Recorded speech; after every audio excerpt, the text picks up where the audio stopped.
Desperate Measures by VVC. Chapter 28. Harry's Summer, Part 2. August 16th. So that's what happened, Harry said with a slightly hysterical laugh. I thought I'd been so careful, and come to find out I messed it all up months ago. All that planning, all those meetings, those dates, for nothing. The second I touched that bracelet, it was all over. Harry, Hermione called sharply. Stop that this instant! There is no way you could have known what would happen. I should have known, Harry protested. How? Hermione demanded. Harry started. Just what? Hermione challenged. The only evidence available about baby charms said that children become less dependent, not more. There is no reason to suspect that you would be any different. I'm always different, Harry said bitterly. Yes, Harry, Hermione said, rolling her eyes. You have some odd luck, that's true. But this was such an unusual situation that nobody thought anything of it. Nobody thought that the effects would be any different on someone older. It's nobody's fault, Harry, and certainly not yours. Do you think Malfoy knew? Neville asked thoughtfully, then immediately regretted his question when Harry became wild-eyed. Oh, I hope not, Harry groaned. I don't want to be tied to someone who would trick me. Though it's not like I have a choice now. Hermione sighed and said, Maybe not, Harry. I doubt Malfoy knew, though, so don't worry. How would he know? You've had another date with him, right? Did you ask? No, Harry said hesitantly. I rescheduled his date to next week. Grandfather thought it might be a good idea if you guys came with me. Will you? Both Harry and Neville blinked in surprise. Neville finally ventured, You want us to go with you on your date? Harry nodded. It's a meeting with the family at the Malfoy estates. You'll come with me, won't you? I asked Lavender too, but she's off floating in the Caribbean. We already asked if we could bring you, and they said yes. You'll come, won't you? Please? Hermione and Neville exchanged worried glances. Of course we'll come, Hermione said soothingly. Oh, good. Good, Harry said in relief. Now that I know it's him, I don't think I'll be able to stay away from him. I'm going to need someone to hold me back, I think. Grandfather thinks so too. It was his idea. And what am I going to do at school? Maybe... Harry, slow down, Neville said and clasped one of Harry's hands in an effort to settle his friend. We'll come and keep anything from happening. We both know that you have to wait. We'll take care of you. At school too. All right, Harry said and took several deep breaths. It took him several minutes before he was able to calm his frantic thoughts. So, your turn, Hermione. Tell us about the fight with your parents and what you've been doing with the Unspeakables, he said once he was calmer, even if only by a little bit. Hermione snorted her frustration. They wanted to go to Spain for vacation. I told them I would love to, but couldn't because I had just acquired a wizarding job. They were not pleased. We had a big fight about how the wizarding world is taking over my life. I told them it was my destiny, and in retrospect, that wasn't such a good idea. Harry laughed slightly. Destiny is a bad word, he said. You should never say bad words around your parents. Both Neville and Hermione grinned at Harry's semi-joke. They both knew he was mostly serious, given how destiny was affecting his own life. So, there we were, three stubborn people arguing about my life, Hermione said with a sigh. Needless to say, things were said, threats were made, we all left in tears, and I left that night for a stay in the leaky cauldron. The next day, I took up my destiny. The last word was said in a mockingly mystical tone. Everyone snickered. I was only at the cauldron for one night, though, Hermione said eagerly. One of my crooks is this house. You got a house? Neville asked in surprise. It's gorgeous, Hermione gushed. Neville and Harry raised eyebrows at each other, then stared in disbelief at their friend. Hermione never gushed. Does it have a nice garden? Neville asked. Hermione grinned and launched into a very detailed description of her new residence. There would be time enough tomorrow to address Harry's obviously agitated mental state and work on calming him back down to a reasonable level. August 21st. Robert looked over his grandson carefully. The young man was pacing off some restless energy, but didn't appear to be too highly agitated. Hermione Granger's lectures over the last 5 days had finally sunk into his grandson's stubborn skull.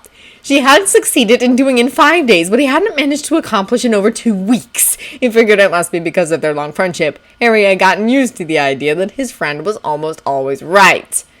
He set his gaze over to the young woman in question. Hermione Granger had arrived in jeans, t-shirt, sandals, and hair in worse shape than his grandson's. Now she wore a royal blue dinner dress with matching flats, sapphire jewelry, very light makeup, and had tamed her hair into a French twist with a few escaping curled tendrils. She was quite lovely. The dichotomy was amazing. And he was still wrapping his head around the fact that the young woman was head of the unspeakables. The last teen in the room was sitting on a chair and calmly repairing a button that had popped off his robes. Robert found Neville Longbottom to be an impressive young man in a quiet, understated way. Neville supported Harry completely and didn't try to hide that fact, but neither did he trumpet it. He accepted advice easily, but didn't follow it blindly. Instead, he took that advice into consideration with his own views before making a decision and sticking to it. And he acted upon his faith and beliefs. Robert was still in awe over the sheer amount of faith it must have taken to sign a betrothal contract without even glancing at the wording. Robert's watch pulsed, and he stepped away from the section of wall he had claimed as his own wait spot and said, "Time to go." He watched in amusement as Harry tried to help Hermione into her cloak while the young woman was shrinking and putting away her book into her handbag. Neville just rolled his eyes and donned his own light cloak and stepped over to Robert to wait out the other's antics. "You all remember what to do?" Robert asked once all three teens were clustered about him. The teens nodded, and Hermione and Neville both took one of Harry's arms in their own and used their free hands to touch the port key Robert held out. The two guards reached a hand each into the loose circle to also grasp the port key. Harry took a deep breath and let it out slowly, then also touched the port key. "Malfoy Estates," Robert intoned, and the six of them were whisked off to their destination. The trip ended with yelp, a grunt, and a high-pitched indignant cry as Harry landed flat on his back and his friends fell on top of him. Maybe you holding on to me before we set off the port key wasn't such a good idea, Harry gasped out from the bottom of the stack. Hermione scrambled to her feet immediately, her face bright red in embarrassment. "Really, Harry?" she said as she tried to unobtrusively fix her clothing and make sure her hair was still in Blaze. Neville was just as red-faced as he gained his feet and held out a hand to help Harry. "Sorry," he mumbled, completely mortified. "Not a very dignified entrance." Harry snorted but allowed himself to be hauled to his feet. He glanced quickly at those Malfoys that were there to receive them. Gaius, Draco, and Pansy had on polite masks of concern, but he thought he saw a twitch on the mouth of Chloe Malfoy. He grinned at the woman before saying, "It's all right, Neville. Welcome to my life of undignified portkey landings. I suck at them." "Language, Harry," Hermione said primly as she resumed her previous position on Harry's left. Neville took the hint and stood to Harry's right and put a hand on Harry's right shoulder. Robert watched as introductions were made. Yesterday, the four of them had pulled out the Malfoy family charm necklace Harry had received at Christmas and had worked with Harry on touching and releasing each of the charms. It had been their hope that doing so would help prevent Harry from being clingy today when he shook or kissed various hands. It looked like their preparations had been successful as the introductions went without incident. Draco Malfoy stepped forward towards Harry and offered his hand, then dropped it and stepped back a pace in confusion as Hermione stepped forward to block him. Robert noted in approval that the young man took the unspoken warning to heart, even if he didn't understand. "Would you like to tour the manor and grounds and meet the family?" Draco asked politely. "We've separated out family units into different areas, so as not to overwhelm you with so many people at once." Harry smiled and said, "Thank you, I appreciate the thought. I'd like to ask a question first, please." "Of course," Draco said immediately. "Why did you send me the baby bracelet in October?" Harry asked boldly. Robert noted the tenseness in Harry's, Neville's, and Hermione's shoulders as the single most important question of the evening was put forward. He also noted that Draco Malfoy seemed nothing but confused and worried. Good. None of them had really thought that the baby bracelet had been sent with nefarious intentions, but there was lingering doubt nevertheless. Draco's response should settle Harry's nerves just that much more. "So that you might feel my magic," Draco answered easily. "I knew you were having the meetings last year, in part, so that you could feel everyone's magic. I was concerned you would reject me out of hand if I attended one of your meetings, and I felt it was too early to ask if I could use a glamour. The bracelet was my solution." "No other reasons?" Harry asked intently. Draco seemed uncertain under the intense regard of all three of his schoolmates and glanced at his great-grandparents before answering. I was still under the control of my father, and I was worried I wouldn't be able to convincingly hide an absence at school if I was required to attend a meeting not on a Hogsmeade weekend. I've always wondered if you picked the first Hogsmeade weekend for the first round so as to accommodate any suitors from Hogwarts. No, I didn't, Harry said. It was purely for the purpose of showing that I actually was trying to minimize my absences from school. Are there no other reasons? Harry pressed, returning relentlessly to the previous topic. Draco shifted nervously and haltingly admitted, I had hoped you would see the gift as a representation of my willingness to support you, to always be there for you if you needed me. No other reasons? Harry asked again. Draco shook his head helplessly, obviously not understanding the thrust of the question. Harry glanced at his friends, who nodded at him, then at Robert, who also nodded. Harry turned back to Draco and smiled. Please do not touch me today. I'm a little unbalanced. I would love to have a tour and meet your family. Robert stayed in place as the teens, including Pansy and the guards, left the receiving room. May I help you? Gaius Malfoy asked curiously. Yes. Do you have a place where we can speak freely? Robert asked politely. Of course, Gaius replied, then turned to his wife and asked, Dearest, could you see to it that tea is brought to my study? Chloe Malfoy nodded once, then said, Of course, I will see you at dinner. She curtsied to Robert, then left the room. There was no conversation as Robert followed Gaius through the manor and to a well-apportioned masculine study. He admired the carved paneling as Gaius brought up the security boards. Please make yourselves comfortable. Would you care for some tea? Gaius asked politely. Robert turned to fully face his host. He wondered how much shock the man would reveal when presented with the identity of the chaperone. Well, time to see. Maybe Harry had the right idea about these harmless little amusements. Robert lifted his hands and pushed back his hood. Gaius's eyes went wide, and his breathing quickened just a little bit. Thank you, Robert said with a smirk. I would love some tea. Please join me. No need for extraneous niceties. He removed his cloak and laid it over the arm of the love seat, then sat in one of the leather-upholstered chairs. Gaius silently took the opposite seat. He used the next several minutes of standard etiquette practices to completely gather his wits. When he felt sufficiently calm, he asked, What can I do for you? Robert smiled and said, We have much to discuss, Gaius. One of those things is the significance of the question my grandson asked. Gaius's eyes went wide yet again. Oh my. You are curious? Robert asked. He considered the possibility that he was taking too much pleasure in unbalancing the man. Yes, of course, Gaius murmured, stunned again by this latest revelation. When Draco sent that bracelet, he set into motion a series of events that led him to become the only viable mate for my grandson. Robert said, The question was to ascertain whether this was done deliberately or, as we presumed, without knowledge of the true consequences. Gaius blinked in surprise. I'm afraid I don't understand, he said. I do know that there were no intentions of trickery when the bracelet was sent. The same is true of the charms that were sent for Christmas. I believe you, Robert said. And more importantly, given Draco's response, Harry and his friends also believe this to be the case. Draco's response has eased all our minds. Nevertheless, the consequences are as they are, and Draco will be my grandson's mate. Gaius nodded. He was torn between jubilation that Draco had won his suit and the horror of the implication that it hadn't been a fair determination.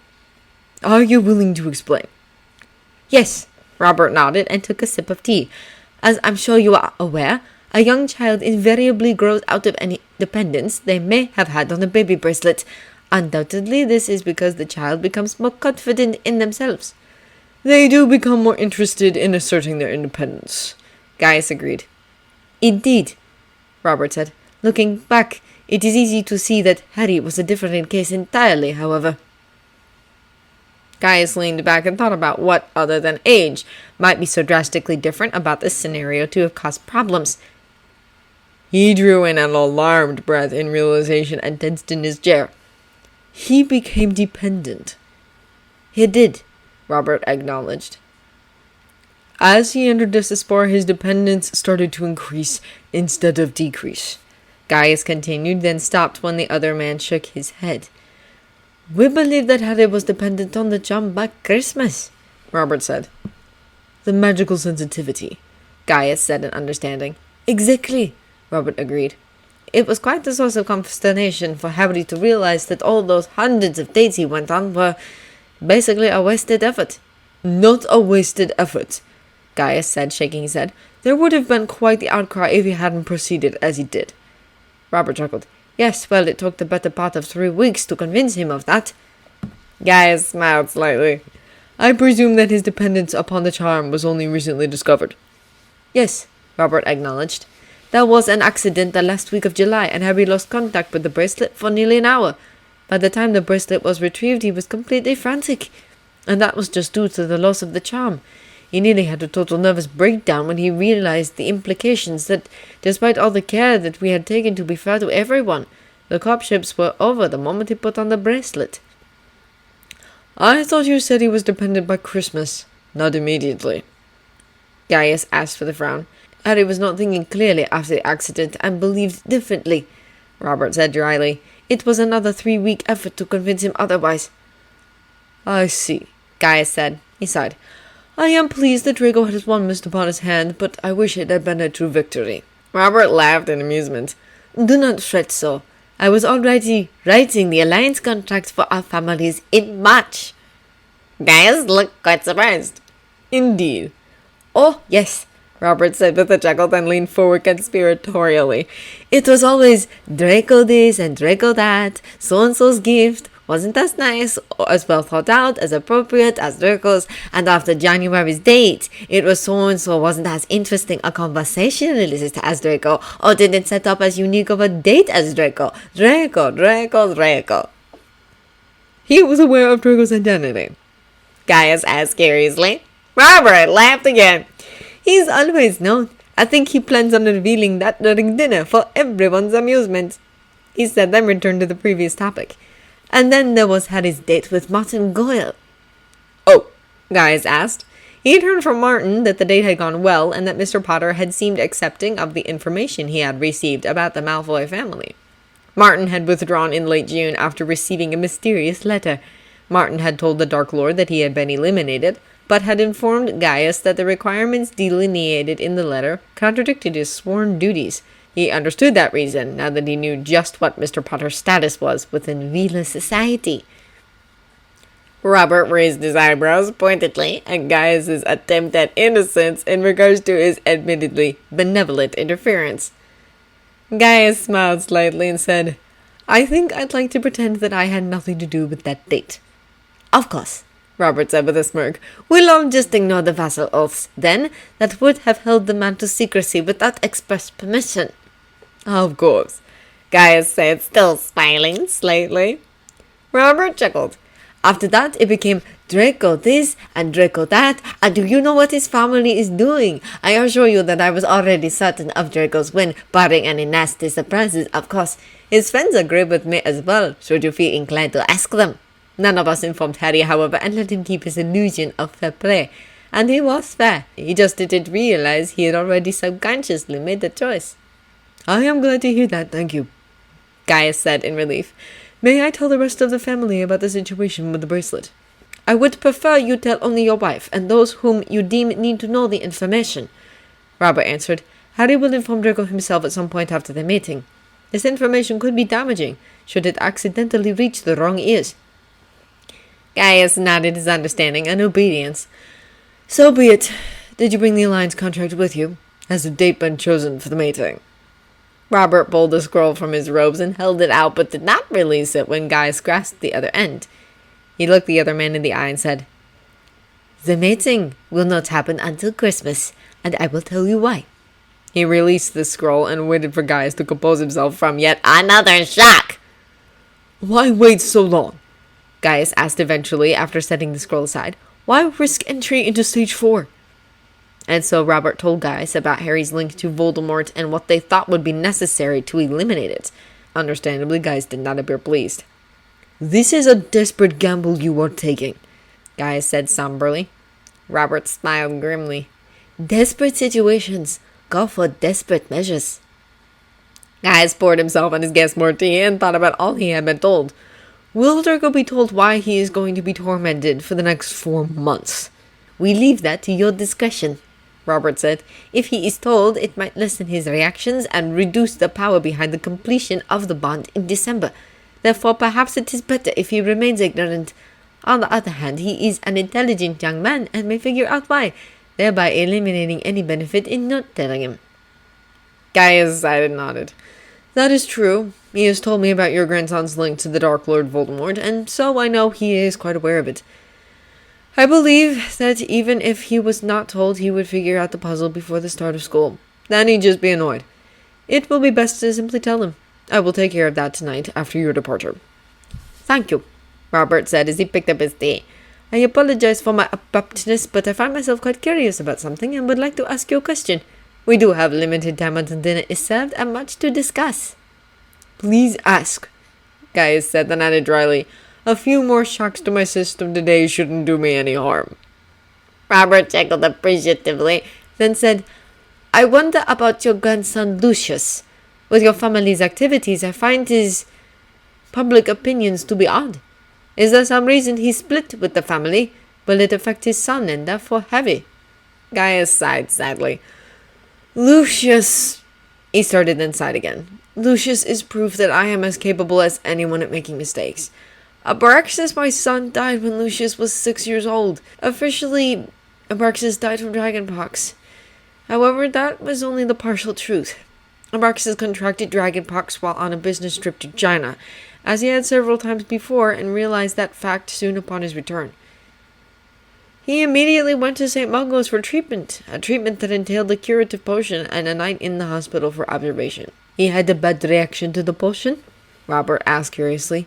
No, not exactly, Gaius said, and poured more tea. He had a bad reaction, yes, but it was to the wrong potion. Dragonpox comes in as many varieties as dragons, and giving the wrong curative can be fatal. All right, Robert said. He wondered what this had to do with Lucius's current opinions, but held his tongue. The assistant that chose the potion and administered it did not take proper care, Gaius said distantly as he swirled his tea. It was a stupid mistake, a preventable mistake, a mistake made due to laziness and carelessness. A mistake made by a Muggle-born. Ah, Robert said, beginning to understand. And he blames all Muggle-borns for his father's death. Gaius nodded. Catherine, Abraxas' widow, took Lucius to live with her family. This in and of itself was not a bad thing. However, Catherine became bitter over the loss of her husband and blamed not just the lazy assistant but all Muggle-borns. Her hate eventually expanded to include all Muggles as well. She taught her hate to her son. As Lucius was always polite when visiting, I did not become aware of the damage until much too late. Does he work against the family then? Against their goals? Robert asked with a frown. Should Harry get involved in your activities, should I be worried for him? Lucius does not know our goals, Gaius said firmly. The family's activities, sensitive as they are not revealed to any member who has not yet graduated from school. This is especially true if they are attending Hogwarts. Draco doesn't know? Robert questioned in surprise. But the ideas he spoke of to Harry. Gaius smiled proudly. Draco is a good boy. Lucius and Narcissa never did spend much time with him, and he often came here. Draco, unlike Lucius, picked up on many of the family beliefs. He will be told the truth after he graduates. Then why does Lucius not know? Robert asked curiously. Martin Goyle knows, and I presume so does Clement Crabbe. Martin and Clement know because they took their oaths when they were 14, long before they swore their allegiances to Voldemort. Lucius does not know because he swore himself to that monster before he even graduated school, Gaius said sadly. Because he did, he was unable to swear his oaths to the family, and the family secrets were not revealed to him. He was very angry at that. I imagine, Robert murmured. Then Draco's beliefs are all the more to his credit. Gaius inclined his head, but didn't comment. That alleviates some of my fears, Robert said. May I presume that Lucius doesn't visit often? Once it was discovered that his first allegiance was sworn elsewhere, Lucius was banned from all Malfoy estates but his own home, Gaius said grimly. You need not fear for your grandson's safety should he choose to live or visit here. And Narcissa? Robert asked. Has not been keyed into the family wards, Guy said. I never did approve of her. Robert relaxed slightly.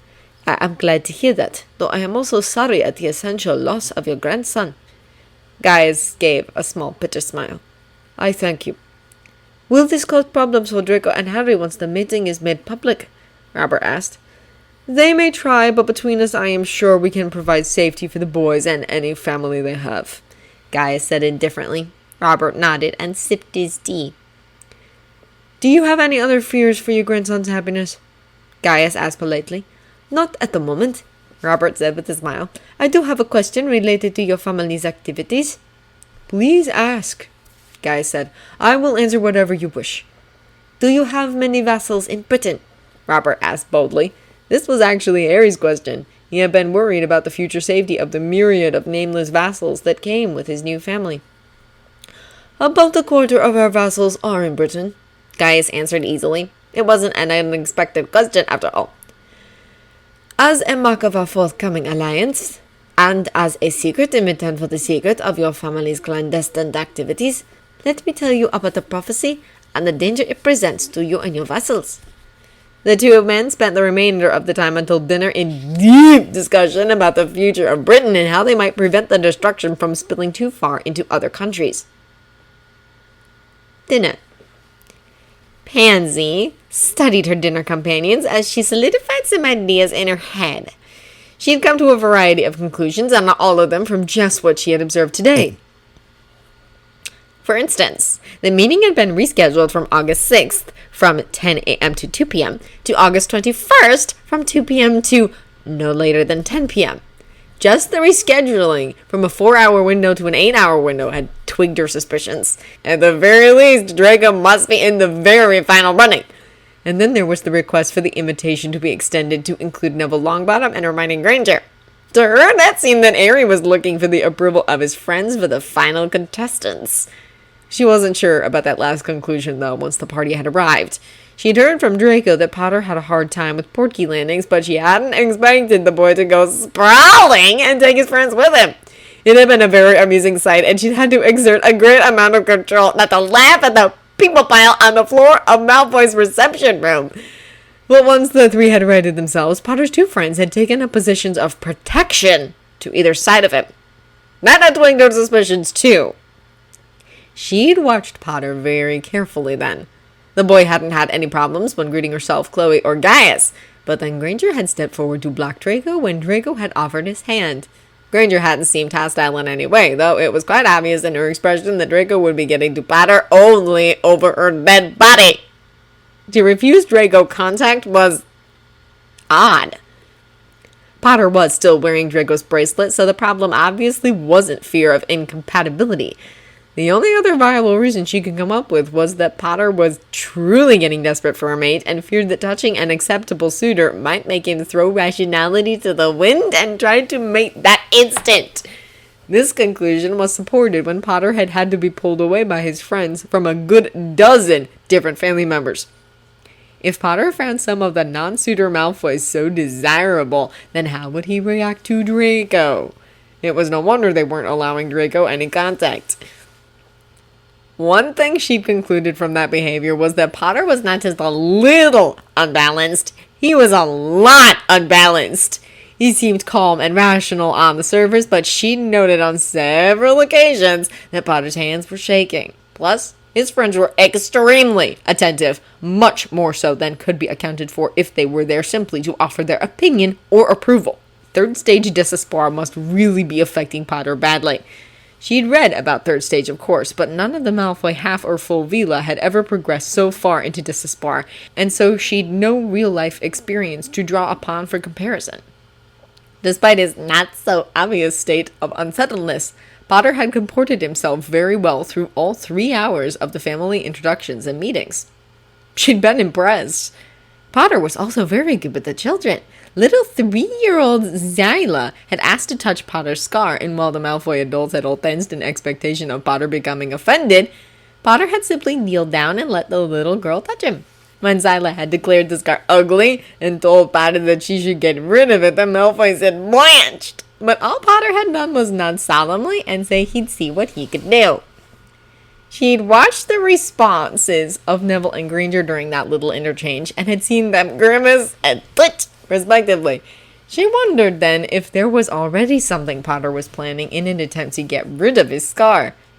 Then she'd wondered just what it was, as neither of his friends seemed best pleased over the idea. She'd also not missed the fact that the chaperone had not accompanied them.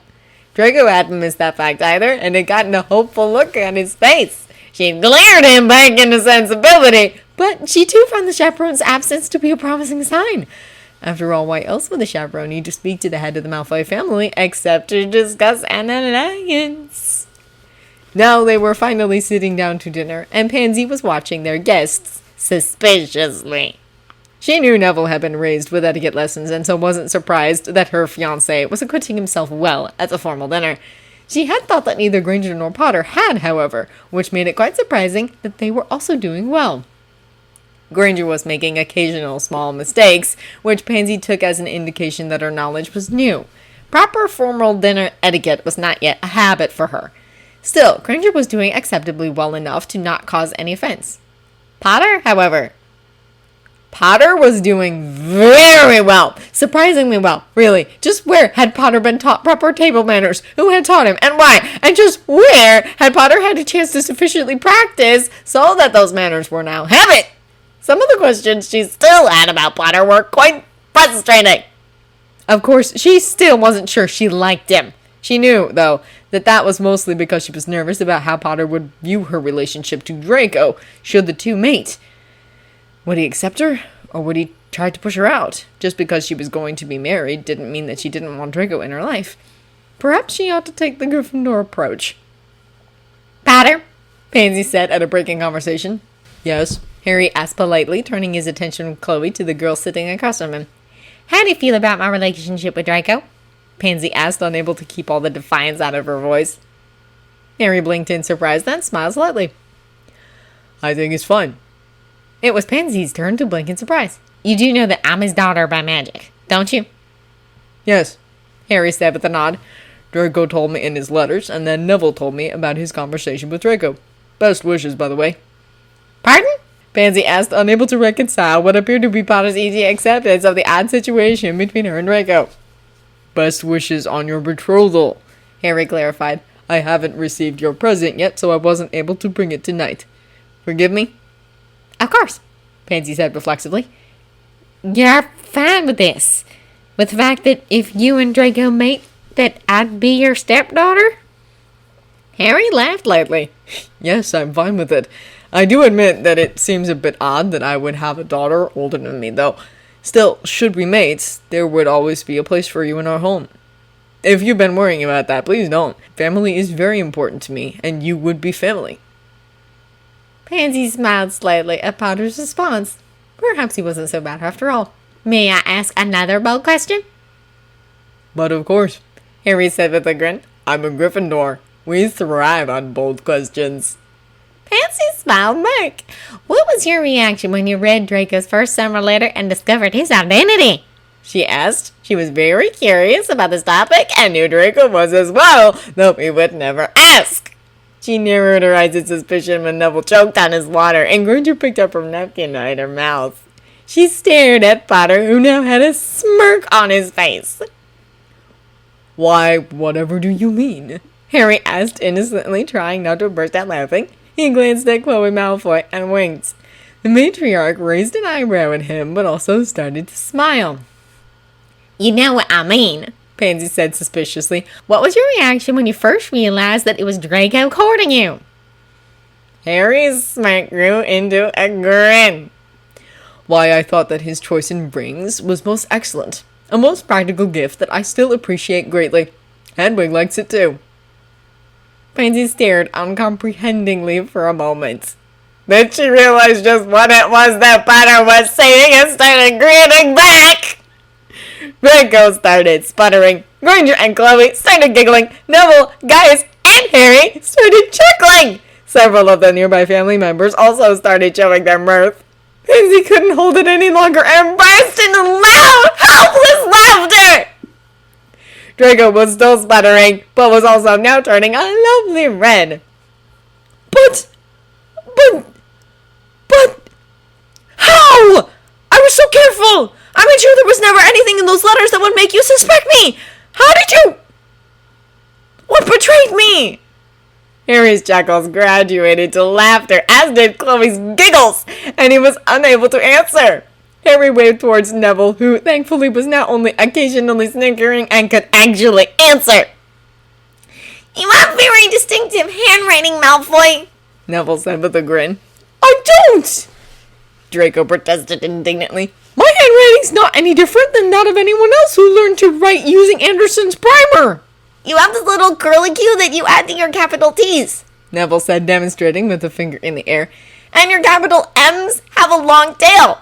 He added with a zip through the air. And your lowercase letters are more tightly packed than most. Hermione added, having gotten control of the last of her snickers. Really, Malfoy, I recognised your handwriting right away once I finally saw it. Draco scowled at his still laughing family, especially Pansy and his great-grandmother. Anything else that gave me away? He asked irritably. Where to start? Hermione said in amusement. Your scent lingered on the letters. But I descented them! Draco protested. You must have done it after you folded the letter, then hiding your scent between the pages. Hermione said. She ignored Draco's scowl and continued. As if those weren't enough, that was your date. And before you think that Harry looked through your grammar, he didn't. And your scent mask held too. But you held yourself in a distinctive manner. Your walk and gestures are also distinctive. Have you never identified somebody from behind just by how they stand or move? Draco started to answer, and thought better of it. Why did you allow me to court you then, if you've always known? He asked sullenly. Harry controlled his laughter finally and shook his head slightly in amusement at Draco's pout. Because you impressed me, Draco, he said sincerely. I liked your letter, and what you had written. It was so very different than anything I would have expected, and I couldn't help but be intrigued. Draco lost his sulky expression and smiled slightly. Really? Really, Harry said and smiled back. Pansy and not a few other family members hid their amusement at Draco's delighted expression. The remainder of dinner passed in light-hearted conversation, and Pansy had several opportunities to talk with Neville about small things. She looked forward to the first date with her fiancé, which was currently scheduled for December holidays. For now, they were simply exchanging letters so as to get to know each other better, and fiancé or not, they were still virtual strangers to each other. A bit after the clock struck 9 o'clock, it became apparent just why 10 o'clock had been the limit. Harry Potter was fading fast. His eyes started drooping, and he sometimes lost track of conversations. Everyone noticed, and Gaius had the servants skip 2 courses of the meal and bring out dessert. Pansy watched as Potter laughed at the strawberry and banana trifle that was presented and happily ate his portion. He then happily ate Chloe's portion when she offered, after confiding that she rather detested bananas. Potter was properly commiserating before gladly accepting the additional dessert. Pansy wondered if Potter realized that Chloe was lying through her teeth. Once dessert was consumed, Potter and his party were led back to the receiving room, and Pansy observed in confusion the rapidly increasing tension in their guests, and also in Gaius. It had been such a good visit. What was going on? She watched as Potter and friends said proper goodbyes to Gaius, Chloe, and herself. Potter then turned to Draco and took a hesitant step forward. Pansy narrowed her eyes at the grip that Neville and Granger had on the back of Potter's robes, and also at Gaius as he unobtrusively moved to behind Draco. What was going on? Draco didn't move from where he stood, but did hold out a hand invitingly. Harry took a deep breath, then stepped forward and placed his hand in Draco's and shivered slightly.